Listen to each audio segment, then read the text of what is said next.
is y'all don't know anything about racing. This is true. You're right. You're in the wrong show. Yeah. You're watching the wrong show if you want to hear like super engineer stuff.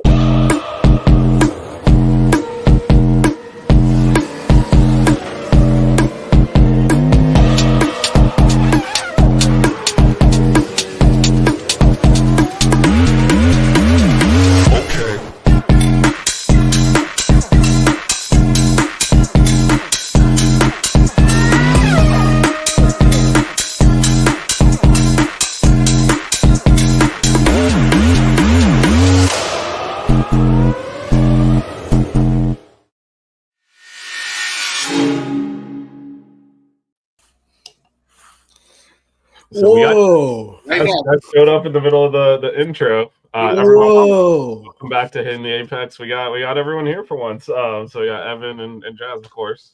Thanks guys for what's up, guys? Lot to talk about. So let's get. I guess. I like that shirt, Evan. I like that shirt, man. I think it's tight. Thanks to the wifey buying this for me. Look at you. All right. I see you. What's up, Vish? So, yeah, let's get into it. There's a lot to talk about. We got predictions from last week. So, Evan, you had Oscar winning, Lando second, Leclerc third, and surprise Max lower than a Williams.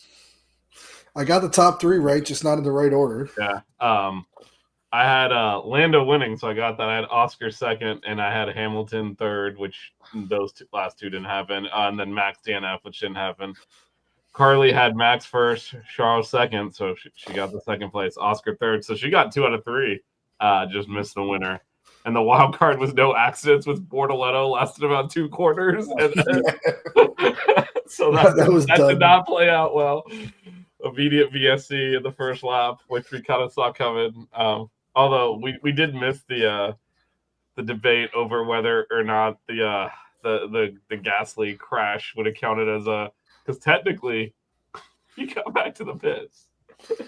I mean, did I win the bet then with Carly? Did I win? Yeah, you definitely won the bet because Bortoletto first lap went right to the wall and brought in a VSC, so you definitely won that. I forgot what were the terms.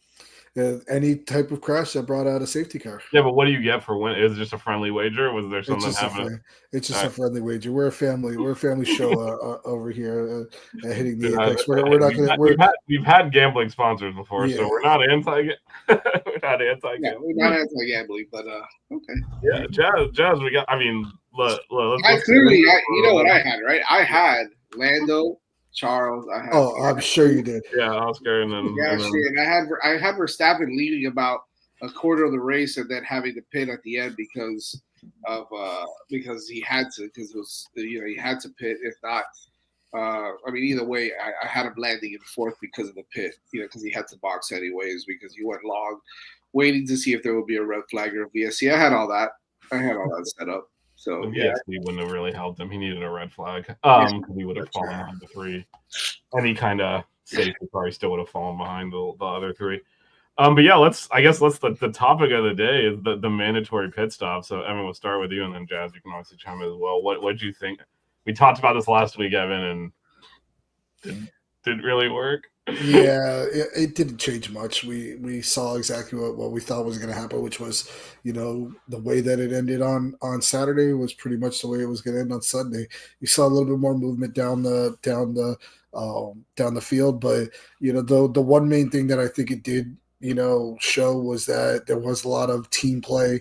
There was a lot of you saw Lawson backing the whole field up pretty much to let Hadjar get a nice little spot for him to pit, and you saw that pretty much all the way up and down the field, and those things that affect the race in that way aren't really something that are conducive to good racing. We wanted it to be the pit stops that affected it, not drivers going as slow as possible around this track to try to affect everything else. It was interesting too that how different teams approached this, because several of them, that VSC on the first stop, free pit stop. Mm-hmm. Anyone behind Lawson was screwed. Yep. It was a block right in the middle of the race, right in the middle of the running order that you could not get around. So basically, everyone behind him was finishing behind him. Yep. Jazz, what did you think of that spectacle of the two stop being forced? I don't know. I don't know if I was for it or against it. At the end of the day, I think like Evan mentioned, you know, I think it was going to end the same way, regardless. I think that again, yeah, okay, you've got to stop. Whoopee, if you're still the same positions that you're undercutting people and whatever the strategy that you want to use, at the end of the day, you're still going to end up in the same position. And it's still going to be just as hard to overtake with two stops as it is with one. So I don't know if they were just trying to add some flair to the race, maybe, probably, just to kind of switch things up a little bit. But at the end of the day, I think, look, the exciting part about it was, towards the end there, you felt like, oh my God, these guys are making some progress. Is Leclerc going to overtake Lando? Is Piastri going to come all the way back from being like 10 seconds down, 12 seconds down, whatever he was, and come all the way back and put some pressure on Leclerc? How is all that going to play out? It sounded exciting. I think that would have happened whether there was one stop or two either way. I think the difference is that Max doesn't wait, to the 78th lap. I think that crowding happened because Max waited for a red flag. Sure. If he was immediately Norris set the fast lap of the race, and he was pulling away the whole time. So it actually did bunch the field up. But I don't think there was any, anticipation that as soon as he boxed, he took 2 seconds. He picked up 2 seconds. Right when Max got out of the way, he set the fastest lap of the race and just kind of pulled away. No, but he had it in the car, so there was no way Leclerc was going to overtake him. The real question was, and this is what they're speculating those last few laps, is he going to try a dive bomb and essentially cause the red flag that Max is waiting for by crashing into it, right? Because there was no overtake. They could have called on Yuki to do it. Max after the race was like, you can barely get around a GP2 car here with an F1 car because they're so wide, and I see George Russell resort to just cutting the track. I'm going straight. Screw this. And he actually called us out. He's like, the rules don't work because they gave me a drive-through and it was still faster. Mm-hmm. Like, he was better off doing that and getting a drive-through penalty, which is usually really harsh. Still, that's how slow those cars were going. Yeah, it's the track. I mean, they can try whatever solution they want. You can't the cars are too wide. You can't overtake. So I know Evan's got his time trial. That's why he's smirking over there. He's got his time trial idea that Holly and I shit on last week. But listen, be honest with me. What was the most exciting part of the weekend? More about that time trial. What was the most exciting part of the weekend? Qualifying. The most exciting part of the weekend was sitting there after Leclerc did his final run, and the whole of Monaco was going crazy, and Jazz was sitting at his house, beaming with his smile. That it was so big that he got there, and then Lando broke the track record, going sub 110. And getting, that first place. That was the most exciting part of the entire weekend. And that's why I say that is the better option for this track, only here. I just don't know how you award points or do anything. Don't do points. Who cares about the points at this point? It's a competition. What do you mean? And for this race, this is more of an event than it is the competition. This is more of about going to Monaco and about the experience and everything else that goes around it than it is the actual race. So that's why I say you do a time trial. You do something that's an event, that's a showcase of how fast these guys can go around this tight, narrow circuit, and just how amazing it is that these drivers get millimeters away from these walls. We all see that view. We saw it the entire weekend. They showed it 1.5 million times, them going around the chicane right there by the swimming pool, and the tires basically rubbing up against the wall. That is an amazing sight. You don't see that in the race. In the race, they're going half speed. I mean, what was the fastest lap of the race? What was it, a 130 or 120? Whatever. 113, yeah. Okay, so that's the fastest lap of the race, and that was 5 seconds or 4 seconds slower than the fastest lap of qualifying. Yeah, but that's every circuit's like that. Like, you never go as fast in the races in qualifying. Qualifying's optimal fuel. You don't have you don't have the fuel. I get it. I understand that, but still, the spectacle of the Monaco Grand Prix is qualifying. That's going to be the case anyway. I don't know if there's any way to fix a track. They keep making the cars wider. Like, the new design is not any narrower. So yeah, I don't see how they're gonna. But shout out to Lando. He's been basically choking for the last month and a half, and he Big pulled time. that right out of his ass to. And I can pull up the race results, but that was a big time lap on the Yeah, he second was run on that set of tires too. And Piastri could not get that same.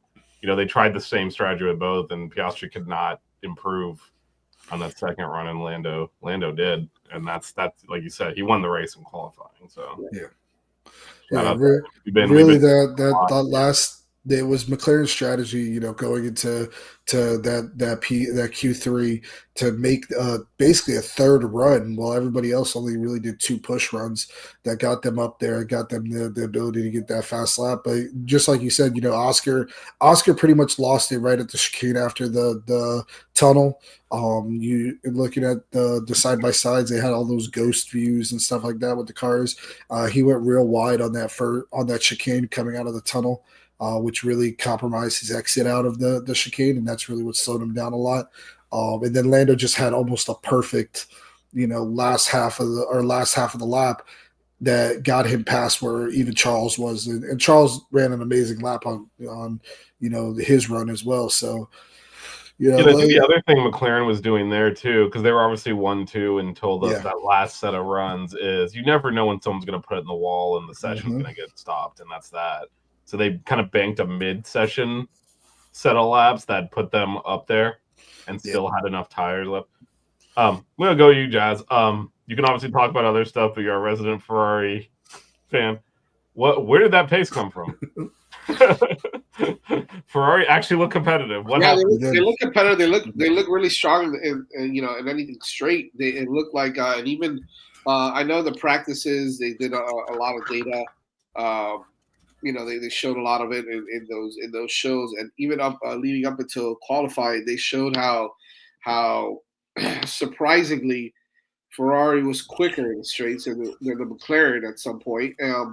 And McLaren was quicker on the slow corners, getting into those straights. So that's where they picked up a lot of their time, and were able to as we saw in qualifying, as Orlando was able to, sneak one out there and grab one. I mean, he drove a hell of a lap. That was unbelievable. But I don't know, man. I think these guys are getting more out of this car. I know they had some upgrades and had some things going on.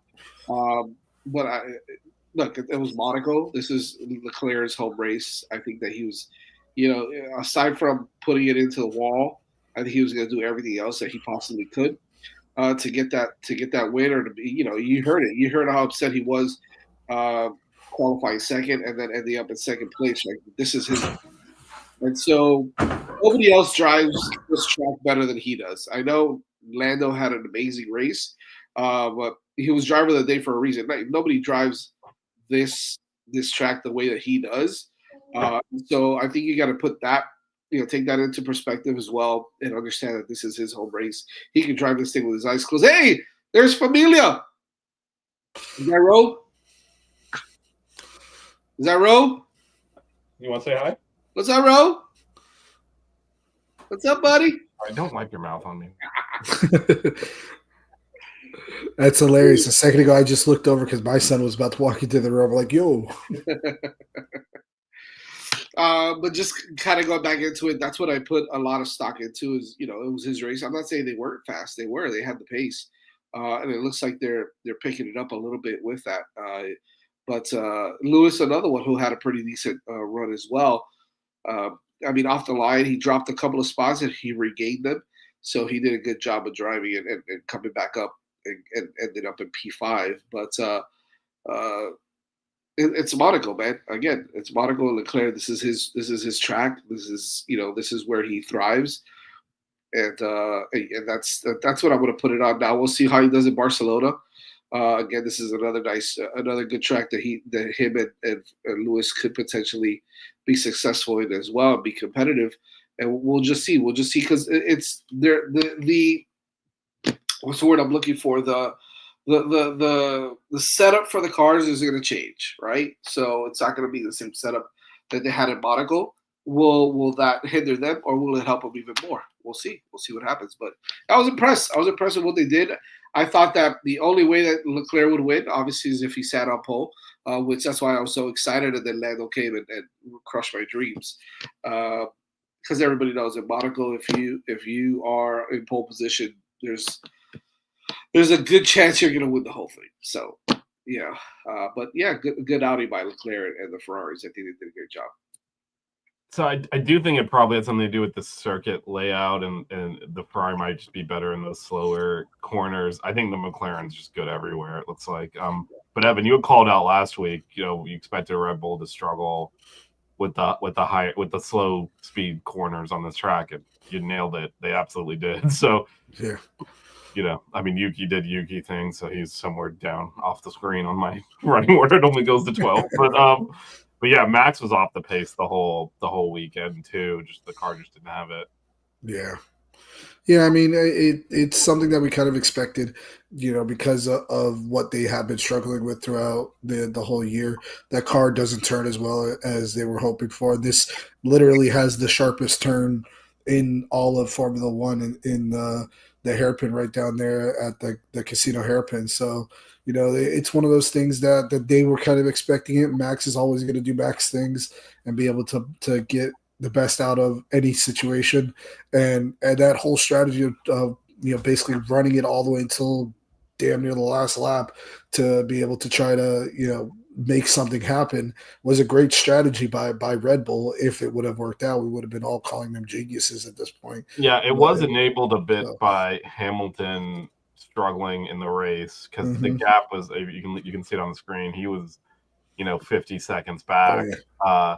If he was closer and was able to get into Max's, because Max those tires were gone. He was going really slow at the end, but again, he can't overtake, so it didn't really matter. I would just bunch the field behind him. But if Hamilton was closer and could have gotten into his pit window, they would have had to pit sooner. But actually, Hamilton kept checking. I was like, "How far back am I?" In like 45 seconds. Or it's like, "All right, never mind then." Not making up. You need another like 30 seconds to get into the pit window to actually But that gap allowed Max to do that. I think at one point, though, he was pretty close, and then all of a sudden it just opened up. And then that's when he asked, and he's like, oh, shit, okay, maybe I'm a little too far back. He was kind of off a little bit. He got caught in some traffic early and just kind of fell back. And then, well, that was a big deal, right, for some of these guys. They were pretty pissed off at all the traffic, even with the blue flag out. It was a bit of a pain. Because they can wave, and I get that, like, Lando and Charles and all of them are like, come on, we're trying to win here, but that track barely, at best, fits two cars width. That's why you can't overtake. So I don't know what you expect these back markers to do. Like, there's nowhere for them to go. They're not blocking. They're just literally the track's not wide enough. It's the same problem, right? So I don't fault any of them. Like, hey, like the track's not wide enough. Where are they supposed to go? They can slow down and try to move over, but they're still in the way. Yeah. Like a normal track where you can move all the way out of the way and let the guy through and then get back on the racing line. Everything's the racing line. Right. So there's only certain places where it's even wide enough for two cars to fit. So I think what's crazy is that everybody except the top five got lapped. Well, that's because of the strategy of slowing. I mean, they were like they were saying Liam Lawson was running like 119s, 120s, and I mean the fact that Hazard's able to pit twice in front of him within 4 laps. That's how slow he was going. That he was able to pit, come out right in front of him, and then open up an entire pit stop gap in like 3 or 4 laps and pit again. And that's because he's going that slow because you literally can't overtake. So, I don't know. I guess they could set minimum speeds. I don't know exactly what how do you, okay, so the 2 pit stop thing didn't really work. Before we kind of move on to the stands and start talking about Spain, outside of Evans, I don't think they're going to go to we're not going to have an actual race. What do you think? What do you think? Do you think they're going to go with the 2 pit stops again? Are they going to get rid of it? And like, what would you do within the context of actually having a race, Evan? Okay, so without just outright canceling. Yeah, without outright or rejiggering it so it's not an actual race. I mean, there's been speculation and talks about adapting the circuit a little bit better. There was one idea that I saw floating around that was extending out after the tunnel a little bit further before the chicane, so moving that chicane pretty much about 100 meters down the way a little bit longer, and widening that area because it's so close to the water. You can kind of add a little bit there and widen that out before that chicane, which would then allow for an overtaking opportunity going into that chicane. That was an idea that was floated around a little bit. I saw it on a couple social media accounts. There's a couple little areas here and there that you could just push those boundaries out a little bit more. But other than doing stuff like that, I mean, it's Monaco. We all know what this is going to be. We're all going to sit here and love the fact that it's the most beautiful place on earth, and it's an amazing. Hey man, the Hard Rock parking lot is the most beautiful place on earth. Have you seen that marina? How about some love for the home team? Yes, I've been there. I have been there. So we're Monaco Light over here. We'll call it Monaco Light in Miami. But the fact of the matter is that this is the crown jewel, they call it, of the Formula One season. They're never going to get rid of it. They're always going to have something there. That's why my hope is that they just change it somehow to where it incentivizes showing that aspect of it that is still good, which is basically one car at a time, going as fast as they can, going out there and pretty much just setting these fast laps, which again goes into the idea that I have with floating around. But again, there's little things, I guess, like I said, that you could do, but it's not a lot. There's really not much you can. Well, what about you, Jazz? Do you have any ideas to fix this? And also, like, do you think that Jazz, since do you think they're going to continue with this mandatory 2-stop, or do you think that was a 1-year thing that didn't work and they'll get rid of it? The 2-stop thing, whatever. I don't really care if they keep it or not. I think they might, because there was some excitement on the back end of the field, and I mean, even though we all knew that Max had to pit, him being up there at the front was like a little bit, oh, wow, something. What if there is a red flag? Now this changes everything, right? This throws a little bit of a curveball into there. You might see others take more chances and go on, and do the same thing that he did next year. So let it develop and see what happens. At the end of the day, we know that you sit on pole, you're going to win this race. This is the Mecca. This is Monaco. This is the glitz and glamour. This is Jeff Bezos and everybody sitting on their yachts watching the race, and it is what it is. Leave it alone. Let them do whatever the hell they want for Monaco and keep going. That's how I feel. I'm just like, all right, let's make it fun somehow. Maybe add something funky here and there, or just leave it the way it is and let them race and we know what's going to happen unless something crazy happens. I think that, keeping the two stops might be kind of cool. It might add some excitement here and there, or it might look bad, and we'll see. I say give it another year. My guess is they get rid of it when the way the drivers are talking after the race, using words like the outcome was manipulated. These are the drivers that did it. Like right. Carlos Sainz is saying, yeah, we manipulated the outcome. Like, that's not good. James Vowles was texting Toto during the race, apologizing for what he was doing because the Williams were holding everyone up. He's like, sorry, we got to do it though. And they got points out of it. So I think when you start seeing things like that, I don't think they'll bring it back. I will say one thing, which they'll never do because it's probably a safety issue, but how about no mandatory stops, but only tire you get is the C6? You got to run the softest tire, which is the experimental soft at this point. So that's all you're allowed to run. You get as many of those as you want for the weekend, but that's all you're allowed to run on the race. And you don't have to pit at all. Yeah, sure.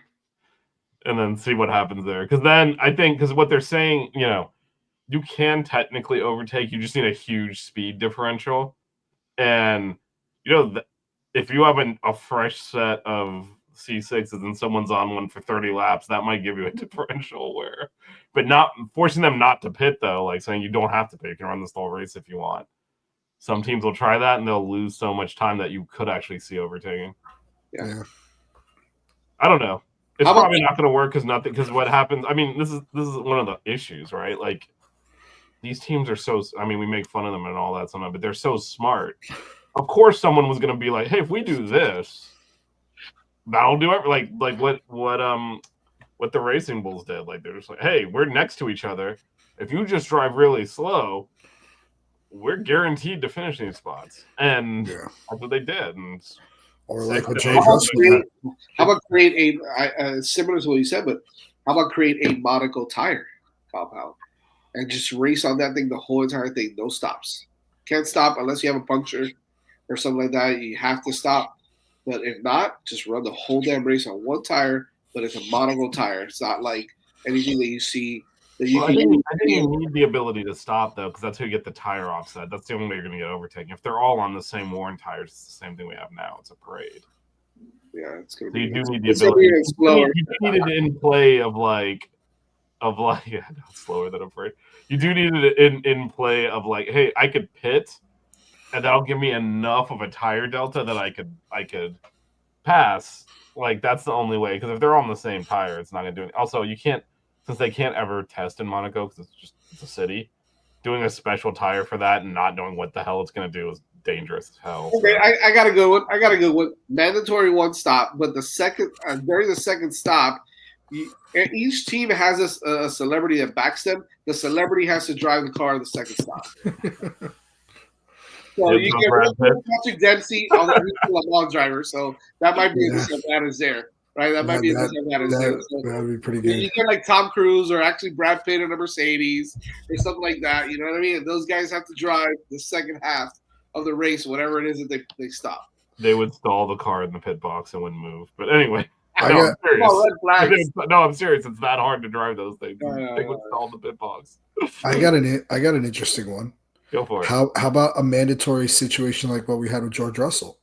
That once a race, you're able to go through that chicane just straight through, but you have to do a drive-through penalty at some point during the race to kind of make up for it. Or I mean, that's the rules right now. I think it's but that's my point is let them do that as hey, this is But that's the already situation. the rule, right? Because you can. George Russell just did it. It's allowed. It's not. It's just they all could have done that. Well, but I think it's problematic that. Yeah. Make the penalty less. Make the penalty like a extra 2 seconds added to your pit stop. You know, to every time you do it, you're adding another 2 seconds to your pit stop. So say you're in fifth, right? You pass the 3 guys ahead of you. Then you can pull ahead enough that those extra 4 seconds or whatever that you're adding doesn't really affect you that much. It's like a Joker lap almost in the what's it called? Like that cheating. Well, I mean, it would, but George Russell is a cheater. If you go through too many times, then you're adding more time to your pit stop. So there's a plus and minus to it. Yes, you'll be able to get ahead. Get rid of that chicane, then, right? Just go straight through. Yeah, that'll be way too fast. Are you kidding me? Those cars will be doing 220 by the time they get to the next turn. There you go. Someone's got to stop. That'd be pretty crazy. I think they added that chicane because cars were getting too fast. So Jazz and I both suggest something that would probably result in death, but that's okay. We're spitballing here. Yeah, I mean, it's hard to. I mean, I'm sure they'll try something different next year. We'll see if it works. But as bizarre / boring as the race was, it did have a massive impact on the championship. It is game on. Oh yeah, 3 points between Piastri and Norris now, 161 to 158. Max a little bit further back, but Max is also still within 1 race win of tying Piastri's 25 points. So he's right in there still. If Piastri DNFs and Max wins a race, he's tied with him. So it is tight at the top. And yeah, I'm trying to look for Yuki. I feel so bad. Yuki actually has some points from Racing Bulls, fortunately for him. So he's got some points. But the constructor's not nearly as close. This is going to be a McLaren championship again. No one's near them. Mercedes still hanging on in second. They had a rough weekend. Yeah, they had a rough weekend because they got caught behind the Williams. And it's so close, 2 through 4 though. Everybody. Yeah, no, there's some good. Yeah, 2 through 4 is close. It's Max Verstappen versus Mercedes Ferrari, and he's hanging in there. Getting 0 help. Dear life. He's getting no help from his teammates, both of them for this year, but he's keeping the Red Bulls in there. Hey, how about that Williams though, huh? Yeah. Yeah, up into fifth, still almost 100 points back. So, yeah, they're just. I mean, I think their issue is they're able to beat the Mercedes one week or the Ferrari the other week. They're never able to beat them all at once, and that's why they're having trouble because they've been competitive for 3-4 races now, but they're just never able to get because the points, they progressively get more. Like if you win, you get 25, and the drop offs get more. So finishing like 8th versus 6th is not that many of a point difference. They really need to catch up there. They need to get some podiums, which they haven't been able to do. So that's why they're performing a lot better than the point total is showing at this point. Just because, finishing 6th and then and the Ferrari's finishing 8th, or in this case, finishing a couple of spots in front of the Mercedes. Williams got 3 points this week. so it's better than nothing, but it's not enough to make up these types of gaps that they fell behind at the beginning of the year. So they're probably going to finish 5th, but their car is performing really well. I think James Vowles has a lot to do with that too. I think it's pretty damn good. Well, they've done a lot. They've done a lot of stuff, right? They got investment. They have a proper team boss, and they have 2 real drivers. And that's the first time they've had all that together. Yep. In a while. Running the team in the early 2000s. In a while. And they had that BMW money. It was really the last time that they were doing that. Juan Pablo Montoya, Ralph Schumacher. Yeah. So, Carly, to recap, we were commenting on your surprise pick from last week on there not being a crash and how it didn't last a lap. But that was no smack talking from me. However, there was some for me. It was a family affair. I'll put it that way. Pay up. Come on. Actually, one other thing before we kind of pivot to Spain, what did y'all think of the Bortoleto Antonelli, I guess, incident? Because actually, Bortoleto overtook him around the hairpin, which I was like, wow, man, it's a great pass. And then Antonelli wasn't having it, sent it up the inside, and obviously crash. Bortoleto said he got pushed off. Yeah. Thoughts on that? Either of you can take that, or both of you. I mean, it's a track that you can't make these passes on. That these guys drove it in a little bit too far. Bortoleto made a decent pass around the hairpin there, and then Kimi made a beautiful move to kind of cut back and get back to the inside, and I guess Bortoleto just wasn't expecting it and kind of got him a little bit wide.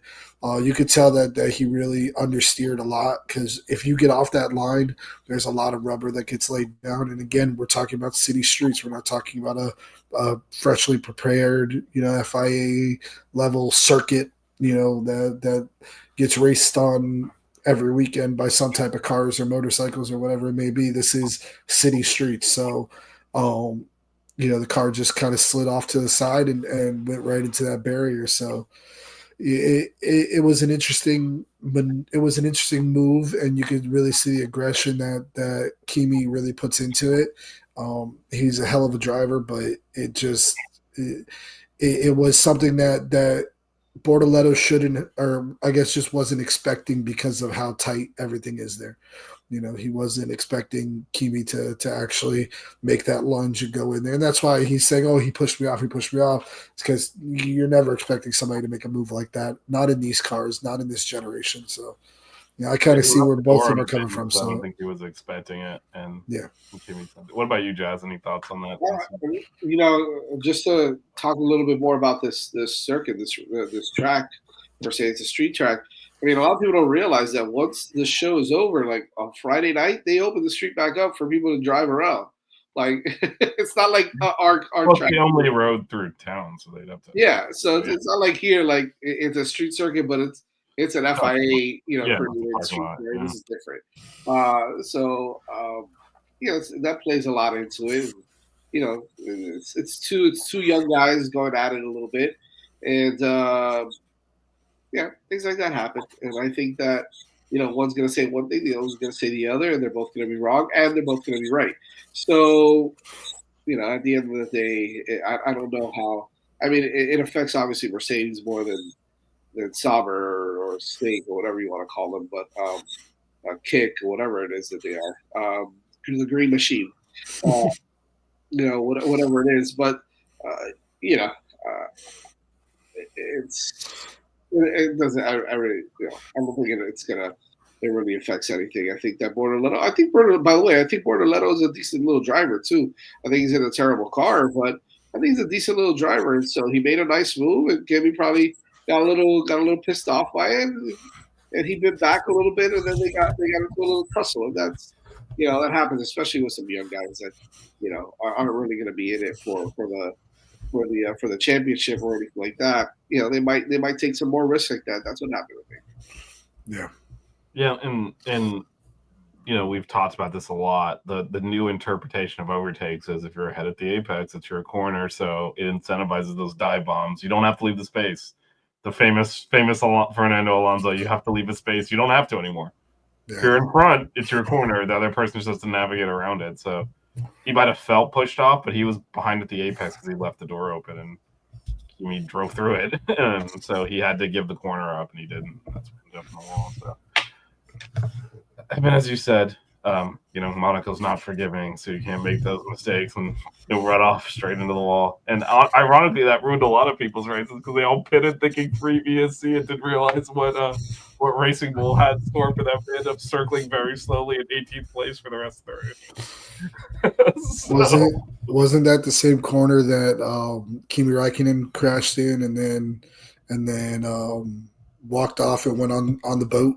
Yeah, he got on his own yacht and just sitting there. It's like, all right, he's not going back to the valley.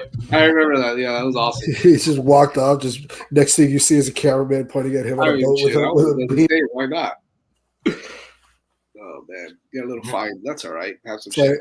It's like the best parts of the Monaco weekend really are everything else that goes along around it. Did you guys see the $4 million McLaren Solis on a boat? Literally a $4 million one-of-one McLaren Solis, which is like this insane car.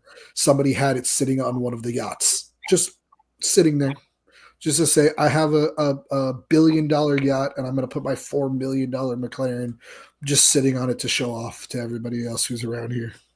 No, but listen, only one can pray and one can dream. Yeah. No, I always tell you, nothing will turn you into a socialist more than walking through the paddock of an F1 race in the hospitality area. Like, yeah, you know what? These people don't need this much money. Take it and give it to someone else. It's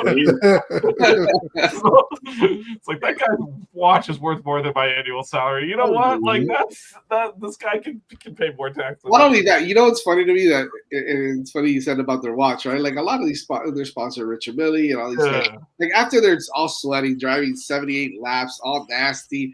Oh, let's put on a $300,000 watch. They have to. They gotta show the brand. That's why they're always very quick to get the hat on. All they're getting paid. No big deal. Yeah. The American drivers that Morgan Evan's son mentioned NASCAR. They're pros at this. The Europeans don't have anything on the Americans when it comes to sponsors.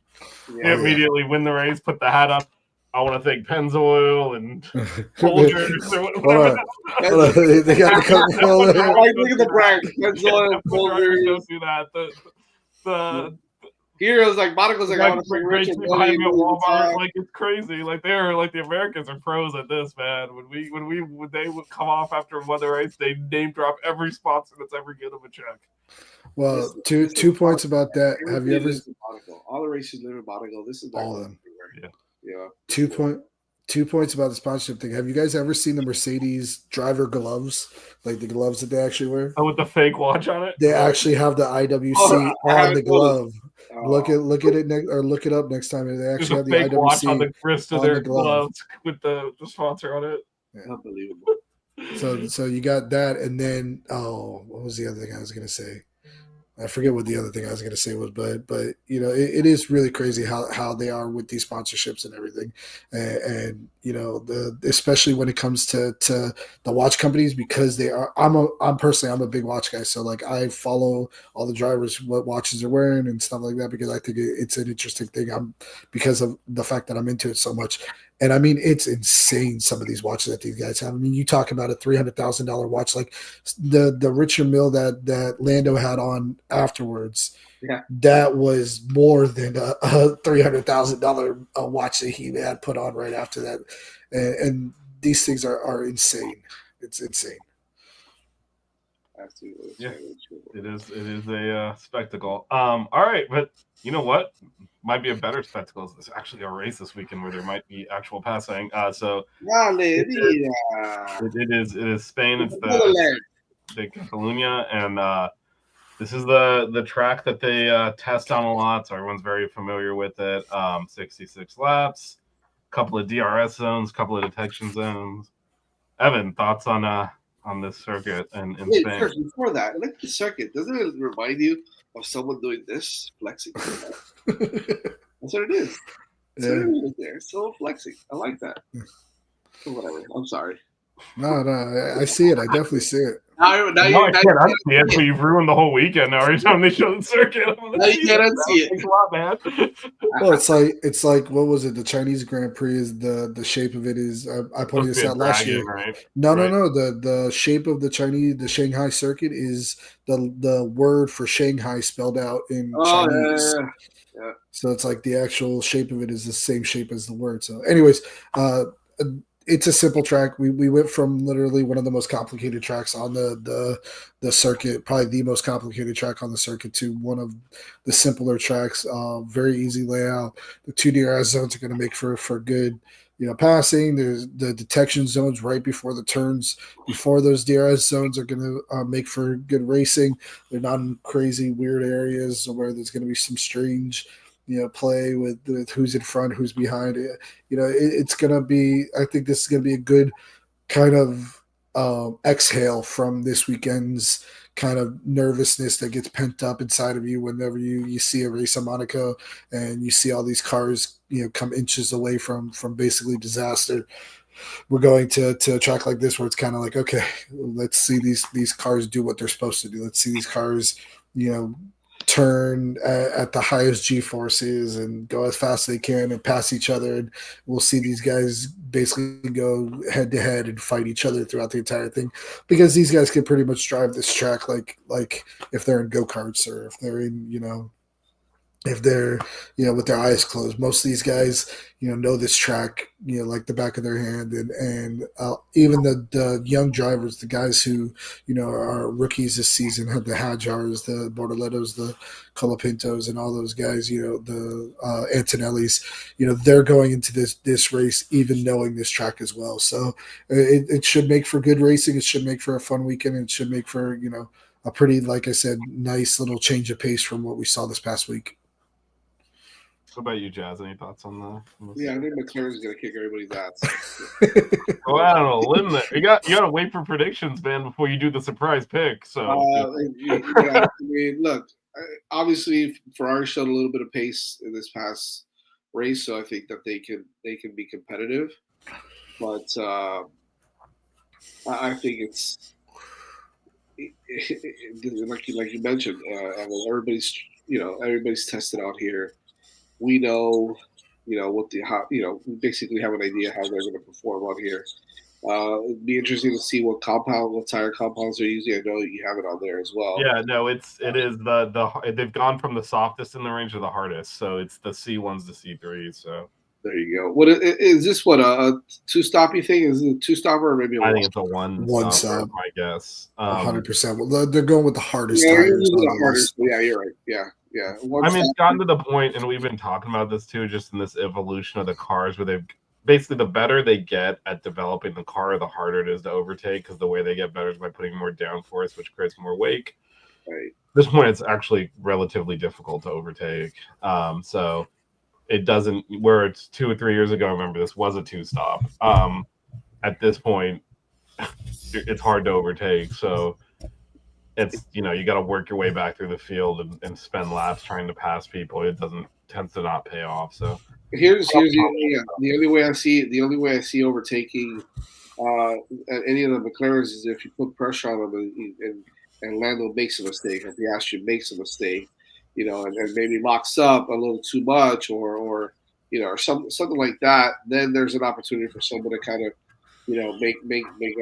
make a case for, try to get in front of them. But it's gonna be tough. It's gonna be tough. You got to qualify well here, get off the line well, and race a clean race, and you got yourself a shot to to compete to be competitive. But I just don't know, especially on that straight there in on that quarter. I don't know what quarter that was again, but No. they kind of separate themselves a little bit there. So.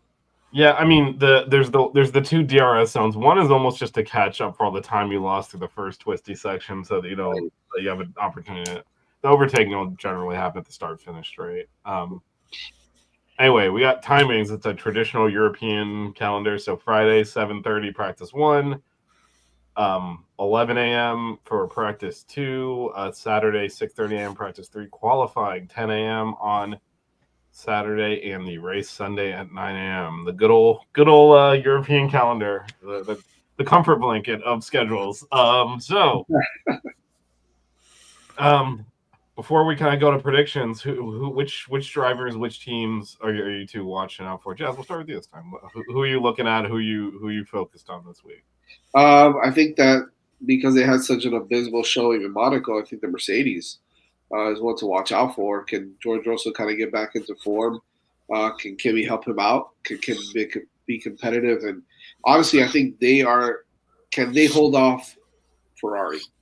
Because right now, I think that it's a matter. It's Leclerc and Lewis. Lewis didn't drive particularly great in Monaco, but he still finished in P5. Yeah, like you said earlier, there's only 5 cars in the lead lap, and he was one of them. So so I think so. If the Ferraris stay competitive like they were in Monaco, and they continue to have some of that pace, can Mercedes match it, or can they beat it? George has had a really good season so far. He's been good. He's been fast. But they had their issues this weekend. Because they cheated, right? Because they cheated. I mean, no, but Kimi's still young, but he's good, man. He's feisty out there. So if they can find a way to be competitive with Ferrari, I think they'll be all right. But that's the team I'm probably looking at to see how they're going to perform in FP1, FP2, and that'll kind of give me an idea as to what we're going to see in the race with Mercedes. What about you, Evan? Who are you looking out for this week? Well, besides for obviously watching the top team and seeing how they all stack up, I'm really looking at Williams. This is kind of a circuit that plays into a lot of their strengths, a lot of high speed turns, a lot of the long straights, big DRS zones. That car's a rocket ship. We've seen that already so far this year. I really look to them to kind of put that pressure on the Mercedes and on the Ferrari, like we were talking about before. And this might be the type of track that these guys are experienced enough with, and the car is good enough with, that they might be able to be up there with them in the fight against the Antonellis and the Hamiltons and the Leclercs and stuff like that. So I really kind of expect them to show out pretty well this week. Maybe try to get a nice little haul of points for the constructors and see if they can kind of put themselves back up in that fourth place fight or something like that. But maybe try to get a podium like you were talking about earlier. So I'm really looking to Williams to see how they really do here, because again, this is, like we were talking about, a more traditional track where these guys, all pretty much know exactly how it's going to be. So we'll see. I think they're going to have a pretty decent showing, but we'll get into that when we talk about predictions. So yeah, just to throw one other driver out there, Colapinto is in his 3rd race of his 6 race probationary period. It's been a disaster so far. Yeah. Duhan's still on the team, and it is a 6 race evaluation of Colapinto, and 2 races in, hasn't scored a point, hasn't really got a really bad first weekend. This last weekend again, if you were behind the Racing Bulls, your race was over, and he was, so it was over. So he's gotten 2 races now without scoring. He needs to do something in these next few races, or they're going to swap back to Duhan, because they gave him a 6th race run to prove this pace. And actually, Duhan was getting better towards the end when they fired. They honestly fired him after his best race. Yeah. So he's still on the team, and allegedly after those 6 races, they're going to reevaluate. So Colapinto does need to at least show some pace, because he's not yet. By the time they get to that 6th race, they need to get themselves a team principal, because I'm sorry, but Flavio Briatore apparently was making the strategy calls when it came to this past weekend, where he was the one saying what tires they need to be going on and what they need to be running and stuff like that. And I think he's been out of the game a little bit too long to make those decisions. I mean, for him, unfortunately, Gasly crashed before he could have him intentionally crash and cause I can't believe they let Flavio Briatore back into the sport after that. That's crazy. Anyway, prediction time. So for those new to the show, give us your put in the chat your top 3 finishers, your podium, and a surprise pick. Jazz, we'll go to you first, my friend. It hurts me to say this because for the first time this year, maybe I'm not going to put a Ferrari in the top 3. It's crazy to say, but I'm gonna go with Lando again. Takes it. I go Lando P1, Oscar P2, and Max P3. I think the Ferraris are right underneath that, 4 or 5. They'll be 4 or 5, whichever way you want to put it, whether it's Leclerc or Hamilton. But I think it's 4 or 5 for them. After that, but I think my surprise is going to be that Carlos Sainz is going to be right behind those Ferraris. Put it in 4, 5, so 6, top 6. Top 6 for Carlos Sainz. This is his home race also, so and I missed my poppy a little bit, man. I missed my poppy a little bit, so I got to give him at least a top 6 finish in this home race here. All right, that might actually that's borderline. They've been performing. I know, because performing so well. That's borderline not surprised. Wait, hold on. I've got to interrupt the show here. Should I say Fernando Alonso top 10? No, you're good. You're good. And actually, Austin Martin could. I know exactly what Morgan is talking about. That coverage, after watching, and we might complain about the Formula 1 coverage, it was so awful, the IndyCar coverage on Fox. Mm-hmm. It was bad. Like, the commentators were lost, and then, like, everything was a commercial. Mm-hmm. They do, like, one lap, and then they do because now that they do the split screen, right? They feel like they can just go to commercial all the time whenever they want. So half the race was like in a small box while a Pennzoil commercial was running. It's unwatchable. This is the fear that I have moving forward for Formula One, because the broadcast rights are going away from ESPN. I think next year, the year after. And if they might have, like, the amount of money that they make off of these commercials, they might be thinking about doing this type of, side by side stuff going on. It's harder for them to do it in Formula One because the culture there is they watch soccer. There's no commercials during the action, and they won't stand for it. I understand that, but the American broadcasting, the American the companies that are going to be bidding on who gets the rights to it, it's going to be so much money to do it. But I'd be surprised if they put the money into doing their whole setup. Right now, they're just stealing a feed. It's low overhead. It's a lot of money to hire commentators. You have to then have your own crew. You have to send them to all these races, or you could do what Speed TV used to do. I mean, have them sit in a Charlotte and watch it on TV and commentate. Mm-hmm. But I mean, there was a lot of, and they used to go to commercial in the middle. Like they would break and come back a few laps later. ESPN still does that. They go to commercial. Not during Formula One. Not during Formula One. They don't. Not during the race. You don't realize it because it doesn't register in your head that they don't do it, but they don't do it. There's no commercials. There used to be, though, back when it was on Speed Channel. If you remember what that is, they used to go commercial. Yep. Interesting. But Europeans don't put up with that. So, and they're just not used to their sports having commercials in the middle because they watch soccer and they play 45 minutes and they go to commercial. Mm-hmm. I do think we're likely to see ads all over the screen. Maybe not full on commercials, but definitely like a huge ass logo. So you're gonna have a pop-up blocker for your own TV. Yeah. All right, Evan. Floor is yours. What is your pick? Again, everyone in the chat, feel free to put your top 3 in a surprise pick in there. Well, first of all, the chat's going off between my dad and my There's son. There's a family feud going in there. They are having an interesting conversation about what race was funner to watch this weekend. I gotta say, the Indy coverage was terrible. Yeah, and the Coca-Cola 600 was actually a pretty good race. The only interesting thing to me was the fact that Larson crashed in both. He crashed in Indy and he crashed in NASCAR. So the poor guy for that. But anyways, going back to what the show is about, Formula One here.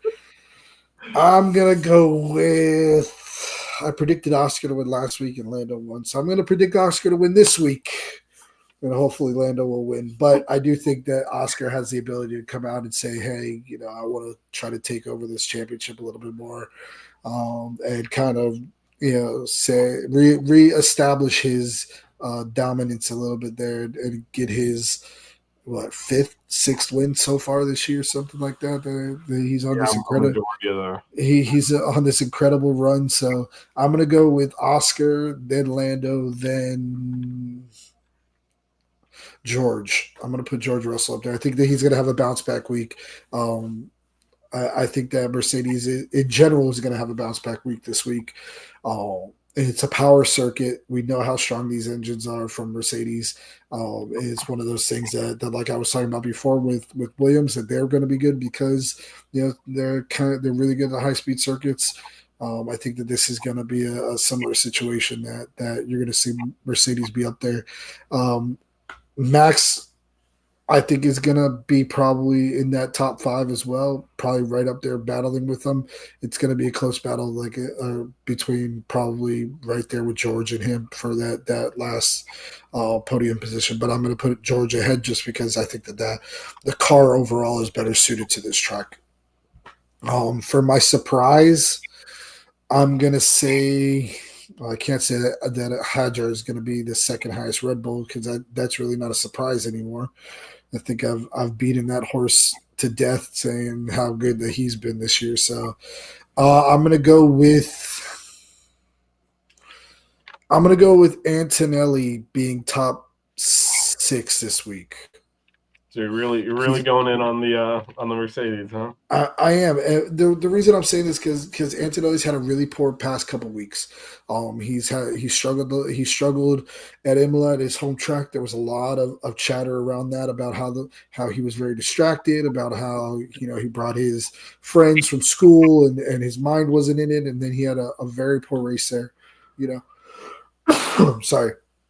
And then he goes into Monaco and basically doesn't have a great race there as well. So, it's one of those situations that I think that he's going to want to come out and show that he is quality again. Let's put it like this then. Let me go away from the top 6. He's going to be the top rookie driver this week. He's going to be the lead rookie driver this week. That's what my surprise pick will be because he hasn't been the past few weeks, and I think that he will be this week. Okay. Yeah, I can see that. I mean, he is the best rookie driver, right? I don't know. Hadjar has been up there. That's true. Hadjar has been. I mean, put Hadjar on the Red Bull, see what happens. I mean, if the other 2 drivers they put in the Red Bull are any guys, don't go to the back of the field. Yeah, if it's any indication, it's not going to be good. Yeah. Brandon's got Lando, Oscar, and George top 3, same as Evan, but reversed. Got Lando instead of Oscar up top. Carly is going for a very unorthodox pick here. I don't know if that can happen. I don't know. I don't know. Is Michael Massey still around? He can manipulate it into that.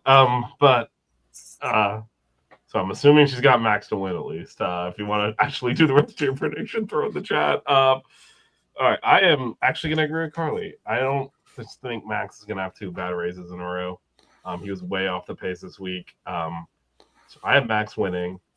I have Lando second, Leclerc third, and my surprise is Oscar Piastri DNF, and I'll tell you why. That Mercedes engine, it was 2 weeks ago as Kimi. That's why he didn't finish. This week, Alonso's engine let go. Those engines are losing some reliability. The McLarens have been sitting up there, and it hasn't blown up on them yet. It's going to go at some point, and I think Oscars will go this week. So I think his engine's going to fail, and he will DNF. That'll be interesting. And that'll mean that Max will win, and they'll be tied in the championship. Lando would actually be first because he'll pass them with the second finish. But wow. But I one of those McLarens is going to blow up at some point. That Mercedes engine's struggling with reliability. And then Carly put a real pick in here, which is wow. She did not put Max, so I'm the one who picked Max. Carly, I stole your pick here, but Lando, Max, and Oscar, and The surprise is Hamilton DNF. Poor Jazz. She came for you, man. Oh, no, that's messed up. All right. That is all the picks are in. We'll see how this goes. There's actually a gap after this race. This is the third race in a triple header. And I think after that's Montreal, I want to say. Yeah, it's Canada. Yeah. But yeah, so again, the race is on your traditional European Lando's hard to beat until he beats himself. That's been his biggest problem. He's been the fastest car, and then he, screws up a lot. And then he isn't. Idiot, and then so Lando from last week, if he keeps his head on him, he'll win the championship because he's the fastest driver in the fastest car. But too many oops, my bads so far, which is why he's 3 points off. But yeah, so again, traditional race calendar. So we're gonna have qualifying 10 a.m. on Saturday, race 9 a.m. on Sunday. Guys, any parting thoughts before we wrap up here? Nope. I'm good, man. Go McLaren. Kane's in the tournament. Kane's in the tournament. I hope so. Wildly yonder. All right. Thanks everyone for joining. We'll be back next week. We'll review Spain. We might have a new championship leader next week. But we'll see how that plays out. See y'all next week. Thanks, Jazz. Thanks, Evan. Go Canes this weekend. Go Canes.